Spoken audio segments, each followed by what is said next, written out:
Lo que hace la estructura organizacional es que, primero que todo, designa relaciones formales entre los subordinados.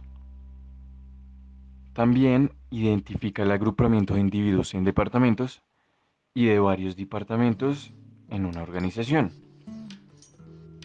Y por último, incluye el diseño de sistemas para garantizar la comunicación, la coordinación y la efectividad de los esfuerzos que hay entre estos departamentos. Hay diferentes tipos de estructuras, pero una estructura ideal lo que debe hacer es alentar a los empleados para que proporcionen información horizontal y coordinación donde y cuando sea necesario.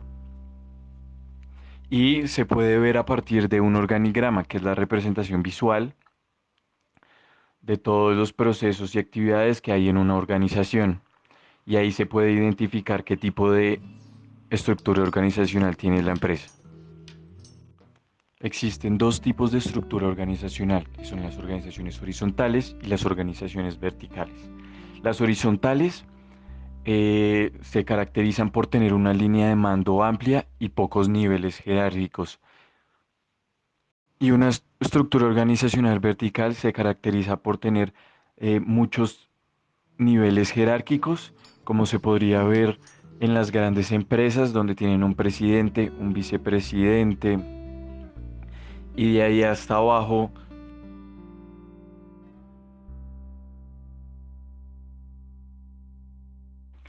La organización vertical está más diseñada para la eficiencia y la organización horizontal está más diseñada para el aprendizaje.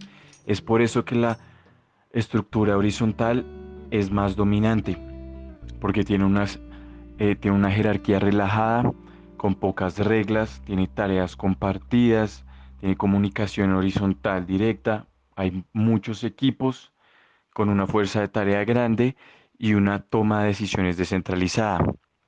En cambio, en la estructura vertical, las tareas son especializadas, hay mucha jerarquía, por lo cual hay muchas reglas, hay sistemas verticales de comunicación y reporte, pocos equipos, fuerza de tarea o integradores y una toma de decisiones centralizada.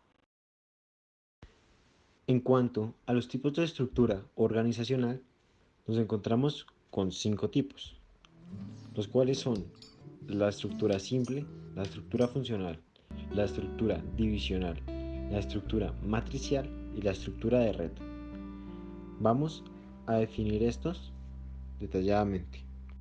En cuanto al tipo de estructura simple, podemos pensar en el caso de una pequeña empresa en la que únicamente se tiene una cabeza o CEO, pero a través de esta otras personas están dependiendo.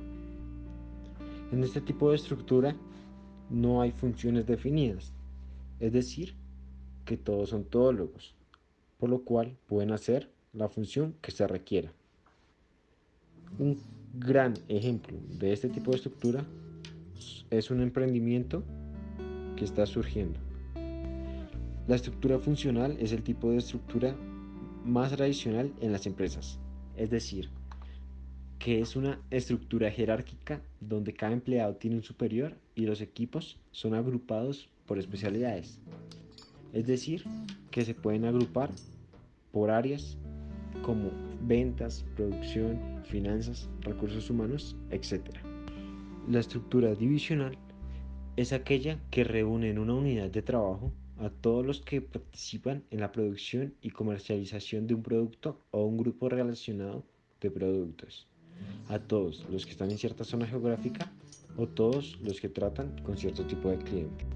En cuanto al tipo de estructura divisional, nos enfocaremos a hablar en varios tipos de departamentalización que incluye este, los cuales son departamentalización territorial, por producto o servicio, por clientes y por procesos. Para entender la departamentalización territorial, podemos tomar el ejemplo de una empresa en la cual existen áreas en su organigrama de jerarquías.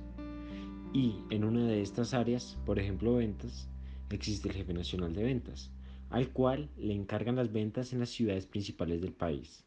Por lo cual, de este se despliegan las ciudades del país a las cuales el producto debe ser vendido. Para entender la departamentalización por producto o servicios, se trata en las empresas fabricantes de diversas líneas de producto. Esta departamentalización se hace en base a un producto o grupo de productos relacionados entre sí.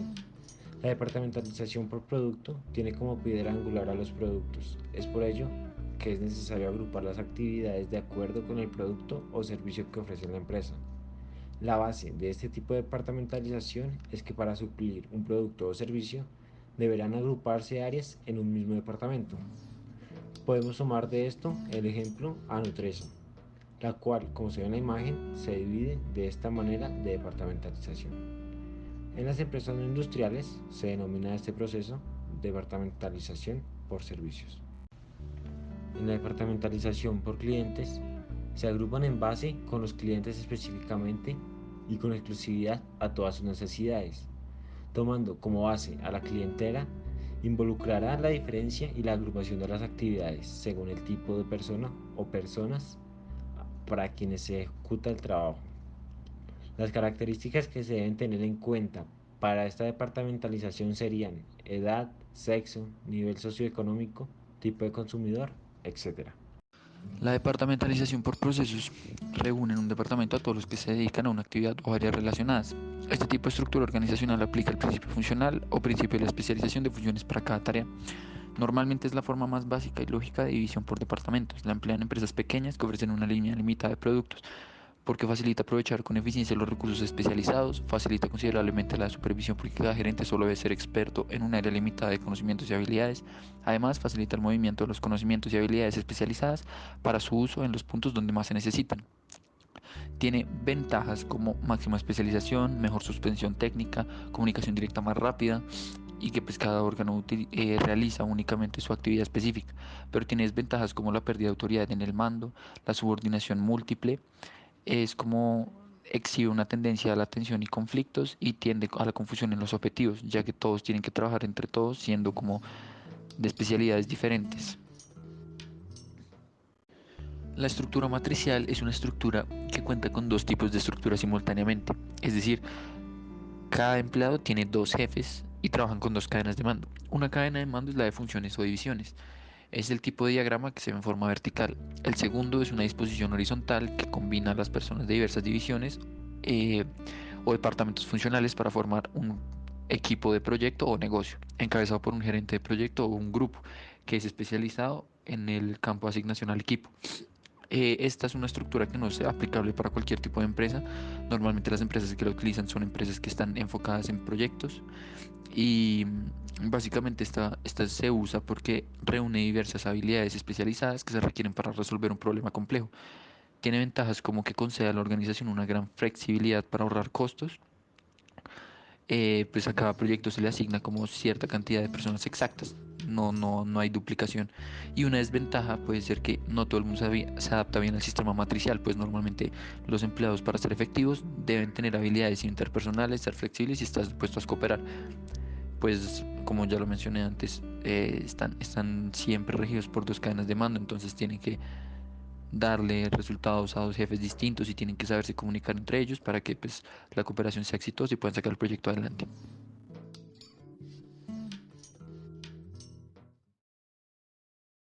La estructura organizacional producto versus geografía básicamente lo que hace es divide eh, a la empresa por geografía y a cada país o sitio geográfico se divide por productos, es decir, los empleados también tienen dos cadenas de mando distintas, pues, o sea, tienen que exigir, o sea, se ven exigidos por los gerentes del departamento como geográfico y también se ven exigidos por el gerente de proyecto o pues en este caso el gerente de producto.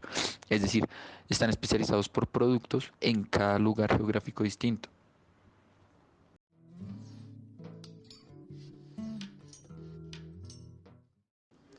La organización basada en redes es una organización integrada por unidades organizativas flexibles que se coordinan a través de la discusión o de la adaptación mutua. Asimilan sobre todo la tecnología de Internet, informática y telecomunicación, lo que permite generar potentes efectos de red y por tanto no solo una intranet o red interna, sino también una red de redes, que es robusta y estable, en la que se involucran muchas empresas vertical y horizontalmente, interna e externamente. Buscan la eficiencia para la reducción de costos, el control de adquisición por mucha información, la potencialización de la creatividad e innovación y la estabilidad, lo que confiere gran flexibilidad y capacidad de cambio para adaptarse al entorno. Tiene un total aplanamiento jerárquico, puesto que esto deriva su autoridad más del conocimiento que de la posición. Es decir, no hay alguien que esté por encima de otra persona solamente por simple decisión de algún gerente superior, sino que aquí la importancia se le va dando es por el conocimiento que confiere la persona a la empresa. Las relaciones internas tienen tanta importancia como las relaciones externas, se orientan hacia la ejecución de proyectos, implica alto grado de compromiso y confianza personal y de comunicación interempresarial con flujos de información permanente y masiva. Es imprescindible trabajar las disciplinas señaladas en organizaciones en aprendizaje, disciplinadas que trabajan persona a persona y preparan a las personas, tanto en nuevas actitudes como en las actitudes y valores.